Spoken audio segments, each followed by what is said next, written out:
여러분들과 함께 창세기를 통해서 우리 예수님의 발자취를 찾아보려고 하고 있습니다. 지난주 이삭을 향한 하나님의 언약의 말씀 속에서 우리 하나님은 언약을 지키시는 하나님이시다, 약속을 지키시는 하나님이시다라는 말씀을 드렸었습니다. 우리 하나님은 자격 없는 사람들, 힘이 없고 연약한 사람들과의 그 약속을 지키시는 하나님이다. 그리고 그 약속을 지키시는 하나님께서 우리가 원하시는 것은 믿음으로부터 나오는 순종이다라는 그런 말씀을 드렸었습니다.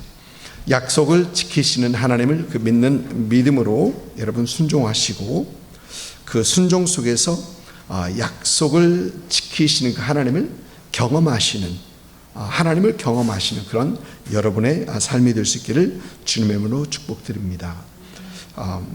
LA에 가보면은 LA의 모세익 처치, 다문화 교회인데요. 이 모세익 교회 처치라는 그 교회가 있습니다. 이 모세익이라는 말은 우리 귀에 익숙한 그 구약성경에서 나오는 그 모세의 이름을 따라서 하는 것이 아니고 라틴어 모사이커스, 아니면 또 프랑스어 모세이크라는 어떤 그런 말에서 나오는 그런 단어입니다. 우리에게 이 모자이크로 더 익숙한 그런 단어이죠. 여러분, 모자이크 하면은 우리가 생각나는 게 그 유명한 그림들이죠. 예.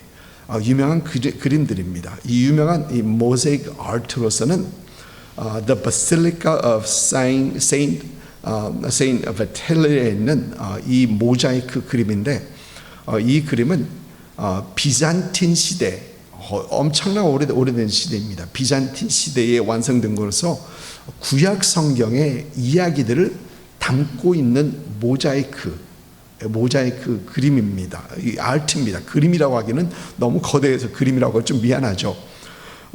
그런데 이 모자이크를 우리가 멀리서 보니까 그렇지, 가까이서 하나하나 피스 하나하나 보면은 깨끗하지 못하고 뭔가가 모자란, 그러니까 모자이크가 가까이 가서 보면 전체 그림이 보이지 않고 뭔가 좀 어수선하다, 좀 모자란 그런 느낌을 줍니다. 그런데 모자이크를 멀리서 좀 떨어진 곳에서 보면, 이렇게 멀리서 보면은 뭔가 모자란 그 피스 하나하나가 조각조각들이 서로 이렇게 잘 조화가 돼서 이 아름다운 아트 전체가 보이게 되는 것입니다.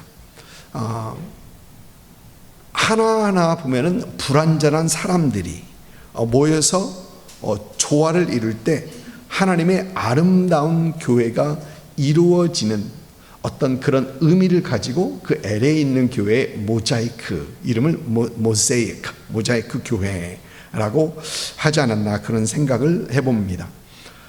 여러분, 창세기 27장이 마치 모자이크와 같습니다. 하나하나 창세기 27장을 하나하나 뜯어보면은 문제투성입니다. 문제투성입니다. 멀리서 보면, 그러나 멀리서 보면 그 문제투성이인 그 속에서, 문제투성이 속에서 일하시고 역사하시는 하나님을 우리는 보게 됩니다. 오늘 말씀 창세기 27장 사실 다 봐야 되겠지만 시간상 13절까지만 읽도록 하겠습니다. 창세기 27장 1절부터 13절까지 교독하도록 합니다.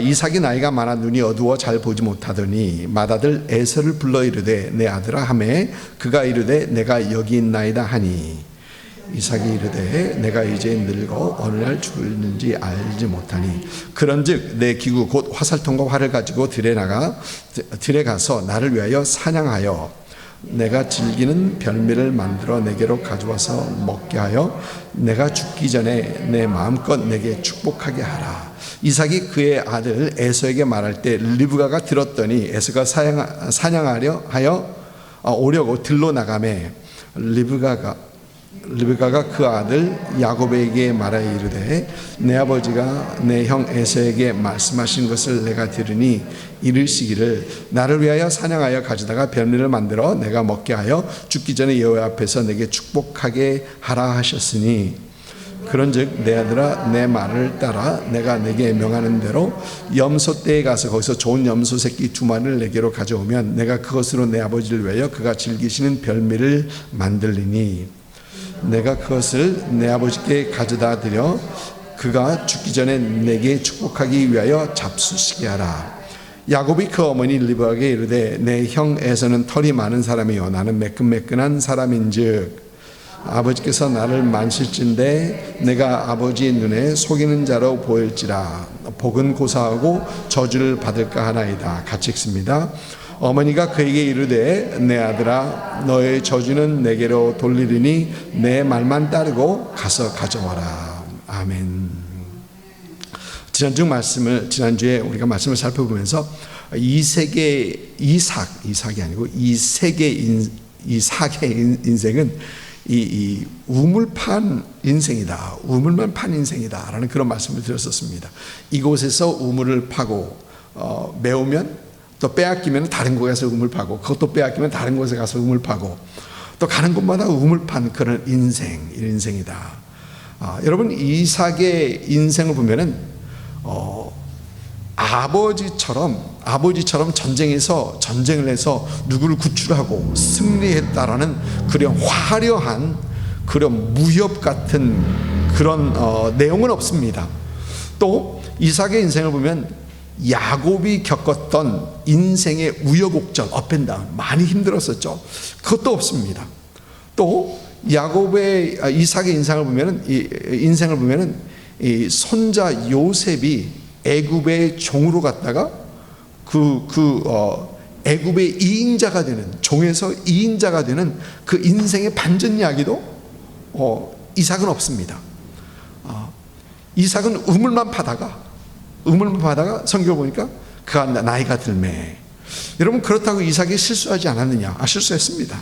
아내를 누이라 했다가 걸려서 창피당한 일도 있고요. 또 이삭은 아들들이 자기가 모르는 동안에 장자권을 사고 파는, 나중에 알고 보면 황당했을 거예요. 어떻게 너희들 마음대로 장자권을 사고 팔고 하느냐, 황당했을 것입니다. 그러다 보니까 인생이 다 갔습니다. 우물 몇 개 파다 보니까 인생이 다 갔습니다. 그래서 오늘 말씀을 보니까 이삭의 나이가 많아라고 합니다. 이삭의 나이가 얼마나 되었길래 많다라고 하는 것인가? 살펴보면은 이삭은 40세에 결혼해서 60세에 에서와 야곱 쌍둥이를 낳죠. 60세에 낳습니다. 여러분 요즘 세에 60세에 누가 애를 낳아? 그런데 여러분 지금 생각하면 안 되고요.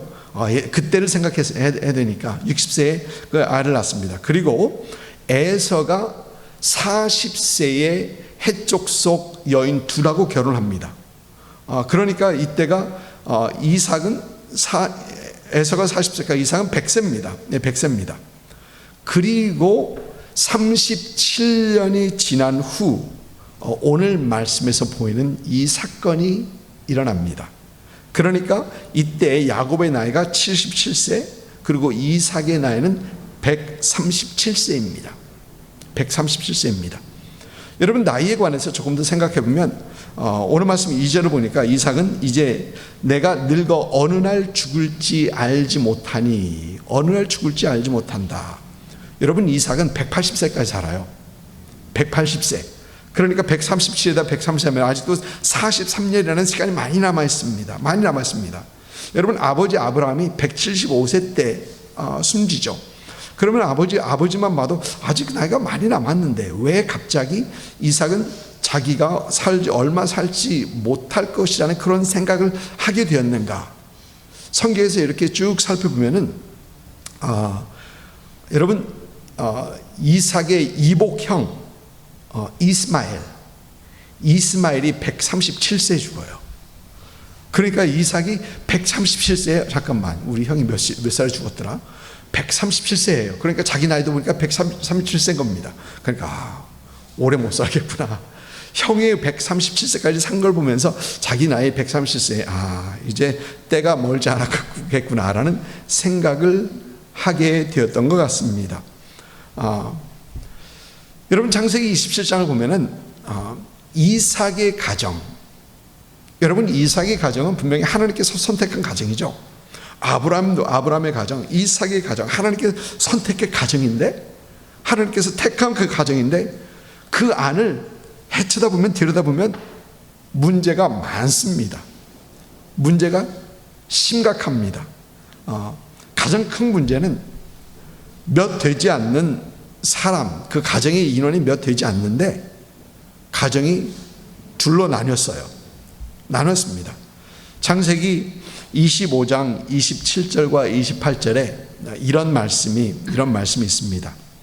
그 아이들이 장성함에 에서는 익숙한 사냥꾼이었으므로 들사람이 되고 야곱은 조용한 사람이었으므로 장막에 거주하니 이삭은 에서가 사냥한 고기를 좋아하므로 그를 사랑하고 리브가는 야곱을 사랑하였더라.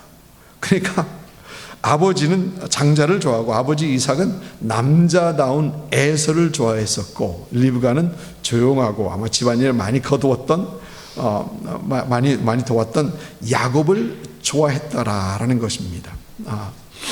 이미 오래된 얘기인데, 저희 집 큰애가 어렸을 때 누군가가 저희 집 큰애에게 그런 질문을 했던 기억이 나요. 앞에 서면서 아마 여러분들도 아마 이런 질문을 하셨을 것입니다. 애를 보면서 아빠가 좋아, 엄마가 좋아, 다 하셨던지 귀에 익숙합니다. 그런데 이 질문을 받은 우리 아이가 굉장히 작은 아이인데 갑자기 얼굴에 고민하는 그 모습이 그대로 보이는 거예요. 분명히 그 아이의 마음에는 아빠를 좋아한다면 엄마가 안 좋아할 거고, 엄마를 좋아한다면 아빠가 실망할 거고, 그런 고민하는 모습. 그래서 가만히 옆에서 이렇게 듣고 있는데 결국 그 아이의 대답은 둘 다 그러는 겁니다. 둘 다. 그 아이 뜻치고는 굉장히 현명한 어떤 그런 대답을 했던 기억이 납니다. 근데 이삭의 가정을 보니까 둘이 현저하게 나뉘었던 겁니다. 아빠는 장남을 좋아하고 엄마는 막내가 아니고 둘째 쌍둥이입니다. 아마 비슷하게 생겼을 거예요. 그리고 이렇게 나뉜 이삭의 가정은 결국 대형 사고를 치는데, 여러분 좀 나뉘어도 그렇게 웬만하게 그냥 지나가는데 결국 대형 사고를 치는데, 오늘 말씀에서 벌어지는 이 사건이 대형 사고, 그것도 큰 사건입니다. 여러분, 이삭은 아들을 축복하기 원하는데 아버지가 아들에게 하는 축복은 엄청난 축복입니다. 큰 축복입니다. 왜냐하면 상속자를 위한 축복이거든요.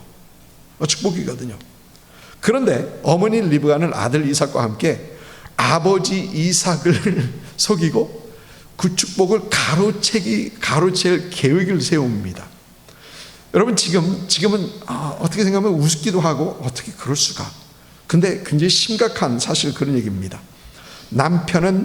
아내는 남편을 속이고 아들은 아버지를 속이고 동생은 그 엄청난 그 아버지의 축복을 가로채고, 여러분 우리 한국말에 콩가루 같은 집안이 있다고 그러죠. 여러분 그거 아세요? 콩가루 같은 집안이 왜 콩가루인가? 콩을 가루같이 하면 흩어지지 못하다, 함께 모여있지 못하다 흩어진다 해서 콩가루 같은 집안이래요. 다 흩어진다고 그래서. 그런데 성경에 문제 있는 가정이 이삭의 가정뿐인가? 근데 살펴보니까 그렇지 않아요. 성경의 많은 가정들이, 성경의 인물들의 많은 가정들이 가정에 심각한 문제가 있었던 것을 우리는 성경에서 봅니다. 여러분, 아브라함의 가정에서도 문제가 있었죠. 그래서 결국은 하갈과 이스마엘을 보내죠. 집에서 함께 못 있겠다는 겁니다. 그래서 보냅니다. 여러분, 야곱의 가정은 형들이 동생을 팔아먹었어요. 그리고 아버지들이 동생이 죽었다고. 심각해요. 어떻게 생각하면. 또 여러분, 엘리 제사장의 아들 둘은 성전에서 일을 하면서 망나니 짓 다 하죠. 망나니 짓 다 합니다. 여러분, 성경에서 가장 어떤 문제가 있었던 집안을 보면 다윗의 집안입니다. 다윗의 집안. 아들 하나가 이복 여동생을 강간하고, 또 이 강간한 그 동생을 이 딸의 동생의 그 딸의 아니 여동생이죠. 여동생 오빠는 죽이고 나중에 그 죽인 그는 아버지한테 반기를 들고. 여러분 사실 다윗이 죽은 후에 왕권을 가지고 솔로몬과 그 형 다툼이 있는 그것도 보게 됩니다. 그러니까 이 문제가 심합니다. 문제가 사실 굉장히 심합니다.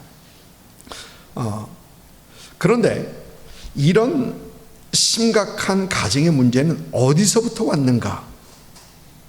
어디서 왜 가정이 이렇게 심해지나? 이 문제들이 심해지는가 보면은 그 이유는 문제 있는 사람들 때문에 그렇습니다.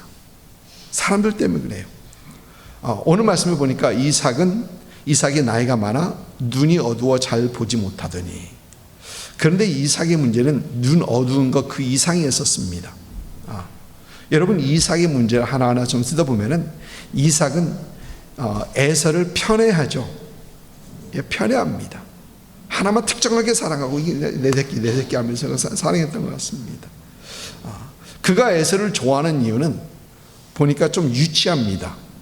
에서가 사냥해서 가져다 주는 별미 때문에 좀 유치합니다. 먹을 것 때문에 그를 좋아했다는 겁니다. 물론 장남인 것, 이삭의 눈에는, 그리고 그 남성스러운 것, 그것 때문에 좋아했겠지만은 보니까 이삭은 에서가 사냥한 고기를 좋아함으로 그를 사랑하고, 조금 전에 읽었던 말씀에서 그렇게 얘기하고 있습니다.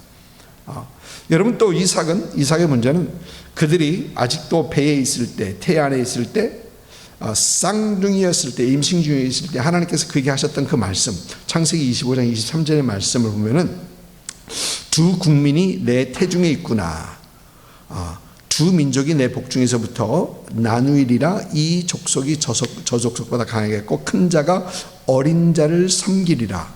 큰 자가 어린 자를 섬기리라 라는 이 하나님의 말씀을 잊고 있었습니다. 이것을 이해하지 못하고 잊고 있었습니다. 또 이삭의 문제는 에서가 해적 속 여인 둘과 결혼하면서 26장을 보면은 부모의 마음이 근심이 되었더라. 근데 그것마저도 잊어버렸어요. 뭔가 잘못된 거, 그것을 잊고 있었습니다. 그러니까 이삭은 눈이 어두워지면서 그가 영적으로도 어두워져 가고 있었다라는 것을 얘기합니다.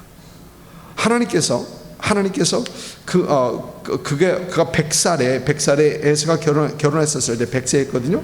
그때 나오고 그 다음은 37년 후에 아무 얘기도 없다라고 또 하나님께서 다시 오셔서 말씀도 안 하시고 하는 거 보면은 하나님과의 관계가 좀 그렇지 않았나라는 그런 생각도 분명히 해보게 됩니다. 여러분 그러면 이삭만 문제였느냐? 리브가는 어떻습니까?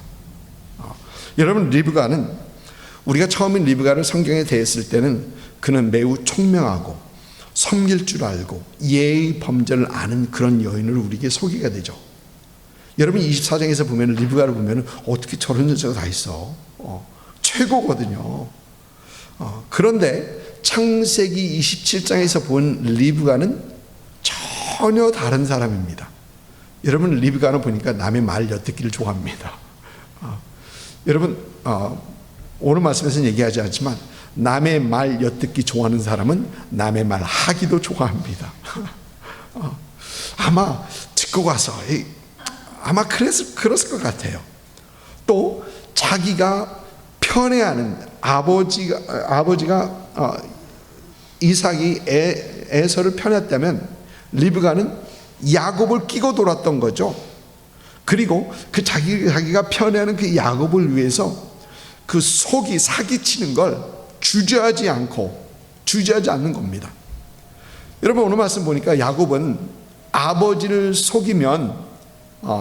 속이다가 걸리면 복은 고사하고 이 저주를 받을지 않을까 걱정을 합니다.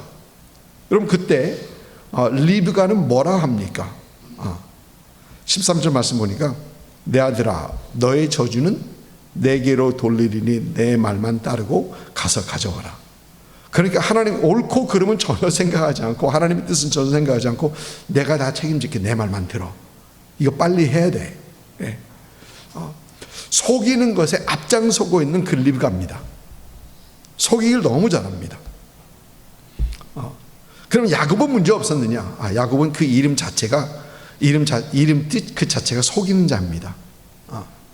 이름이 속이는 자의 뜻이에요. 형의 장자권을 떡 하나와 밭죽 한 것으로 산 것은 어떻게 생각하면 그 야곱의 속임수라기보다도 에서가 장자권을 중요하게 여기지 않았던 그 잘못이 더 큽니다. 사실 성경도 그렇게 평가를 하고 있고요. 그런데 아버지를 속이고 형에게 주려는 그 축복을 가로채려 하는 것은 분명히 잘못된 것입니다. 야곱이 걱정하는 것처럼 잘못돼 걸리면 저주를 받아 마땅한 그런 일입니다. 이거 엄청 큰 일입니다. 여러분 창세기 27장을 읽다 보면은 야곱이 이 돌이킬 그런 기회는 얼마든지 있었습니다. 그러나 그는 그 축복을 가로채기 위해서 돌이킬 수 있는 기회를 마다하고 속이는 것을 계속합니다. 여러분 하나님께서는 이들이 날 때부터 하나님께서는 야곱을 선택하셨습니다. 나의 언약을 아브라함과 이삭과 에서가 아닌 형이 아닌 야곱을 하시기로 하나님께서 이미 선택하셨습니다. 하나님께서 분명 야곱을 통해서 그 하나님의 언약을 이루실 것입니다. 그러나 여러분 하나님께서는 리브가와 야곱이 쓰는 옳지 않은 방법은 사용 안 하십니다. 목적 달성했으니까 된 것 아니냐? 절대 그렇지 않습니다. 여러분 속이고 사기치는 것은 하나님의 축복의 방법이 아니다라는 것입니다. 어떤 분들은 속이고 축복하면서 큰 걸 얻었습니다. 그러면서 나중에 thank God. 하나님의 이름 들먹이지 마요. 그런 때는 안 돼 못된 짓 해가지고 못된 짓 다 해가지고 큰 돈을 벌어놓고 thank God for this. 그 하나님 얘기하지 마요. 하나님께서 그 축복해서 그런 거 아니에요. 어떤 사람은 어떤 뮤직 비디오 뭐 그런 거 뭐 여자들 나오고 마약 나오고 뭐 그런 별로 좋지 않은 그 뮤직 비디오 만들어 가지고 큰 시상을 받으면서 시상 속에서 thank God for this. 하나님 그런 거 아니라니까요. 그건 하나님께서 속이고 사기치고 잘못된 방법으로 축복하신 하나님은 아니다라는 것입니다. 여러분 오늘 읽지 않았지만 어머니 리브가와 동생 야곱의 사기치는 걸로 아버지의 축복을 빼앗긴 에서는 이 아버지에게 그 축복을 애걸합니다. 아버지 나에게도 같은 축복을 해주세요. 그러나 보면은 이삭은 내가 할 축복은 다 했다.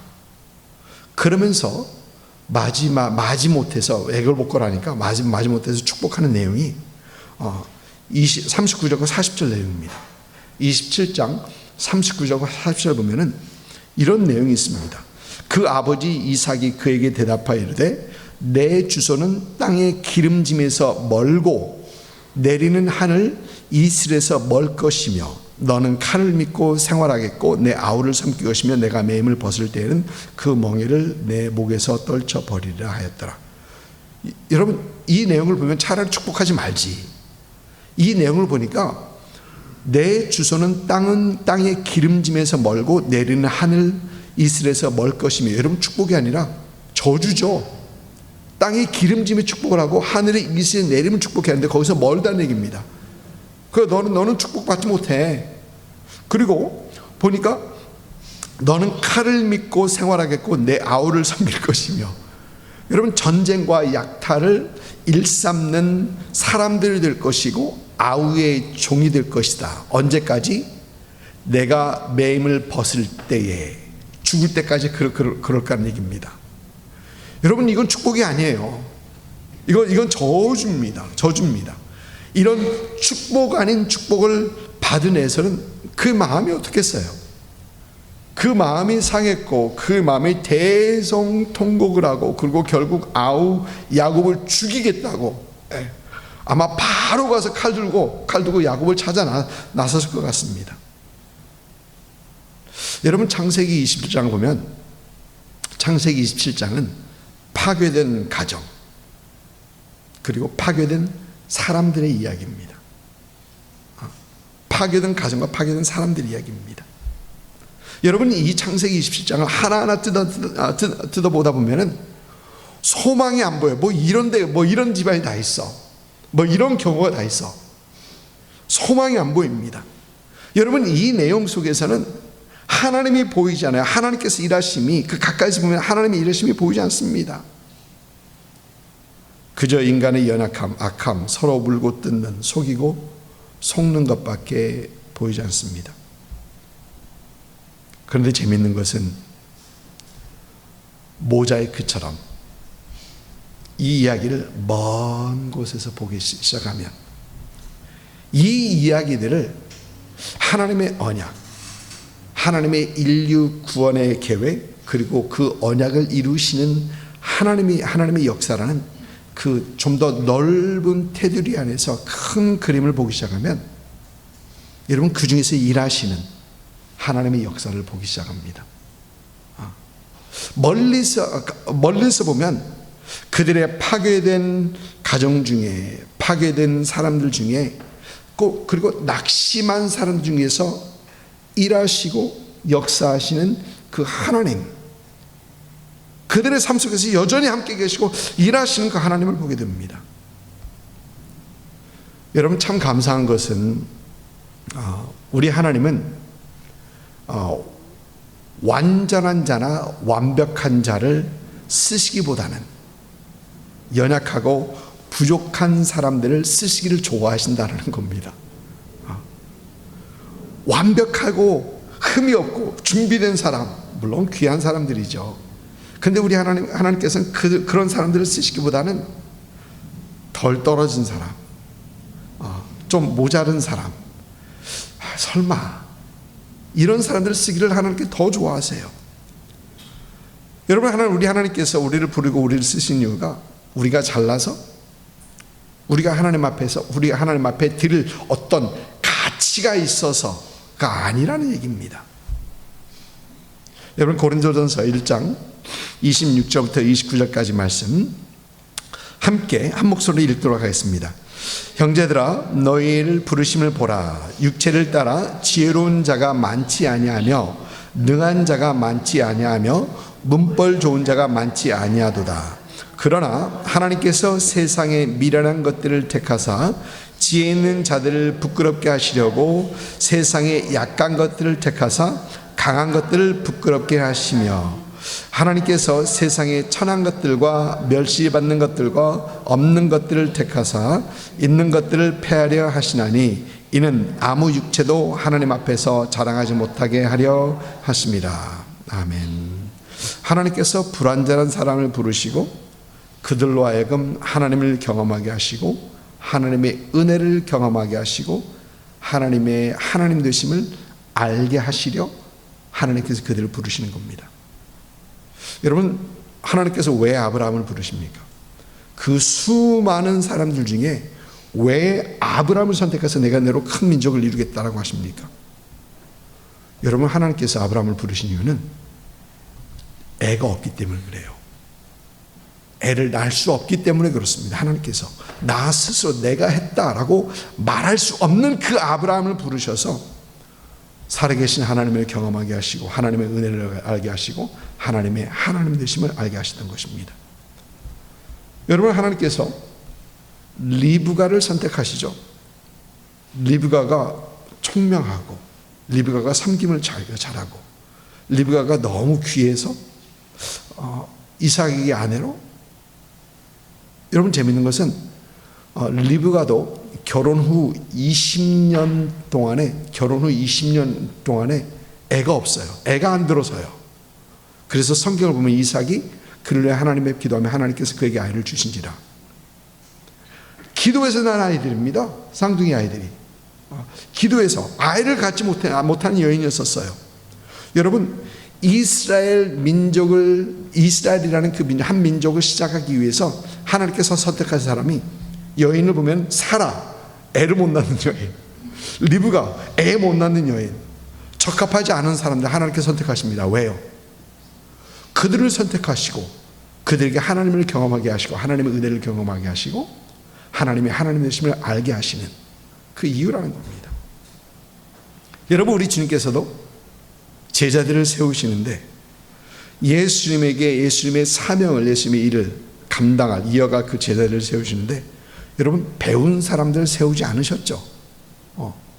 오히려 당시에 배우지 못하고 천한 직업을 가진, 멸시당하는 그런 사람들을 우리 주님께서는 제자를 부르십니다. 우리 주님께서는 그들과 3년 반 함께 하시면서 그들에게 하나님의 능력을 경험하게 하십니다. 그들에게 하나님을 알게 하십니다. 죄의 삶의 역사와 부활과 승천을 보게 하십니다. 그리고 성령으로 채우시고 하나님께서, 주님께서는 그들을 사용하시는 것입니다. 여러분, 가끔 우리는 우리 자신을 바라보면서 여러분, 우리 중에 나 같으면 됐지 뭐 하는 사람은 아무도 없을 것 같습니다. 여러분, 우리가 우리 자신을 보면서 우리의 연약함, 우리의 무능력, 또 우리의 상황의 그 열악함을 보면서 왜 나는 이거밖에 안 되나, 그런 생각을 하실 것입니다. 왜 우리에게 남들처럼 가능성이 없나, 남들처럼 많이 가지지 못했고, 남들처럼 많이 배우지 못했고, 남들처럼 잘 나가지 못하는 그런 인생, 우리 자신을 자꾸 생각하면 생각할수록 자꾸 작아지는 우리의 모습. 여러분, 가끔 우리는 우리 자신을 그렇게 볼 수밖에 없습니다. 그런데 우리 성경은 하나님께서 그런 사람들을 들어 쓰시더라는 겁니다. 하나님께서 그런 사람들을 들어 쓰시더라는 것입니다. 여러분, 다윗이 기름 부음 받았을 때 기억하시죠? 다윗은 형제들 중 막내였었습니다.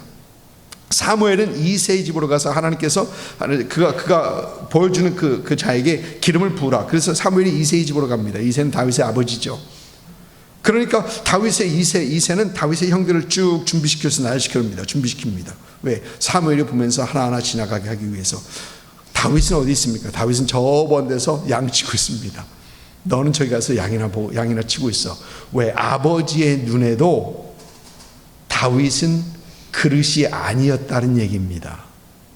아버지의 눈에도 다윗은 말없이 가서 양 치고 있습니다. 그러나 하나님께서는 사람은 외모를 보거니와 나 여호와는 중심을 보느니라 라고 하십니다. 사람들 기대 밖에 있는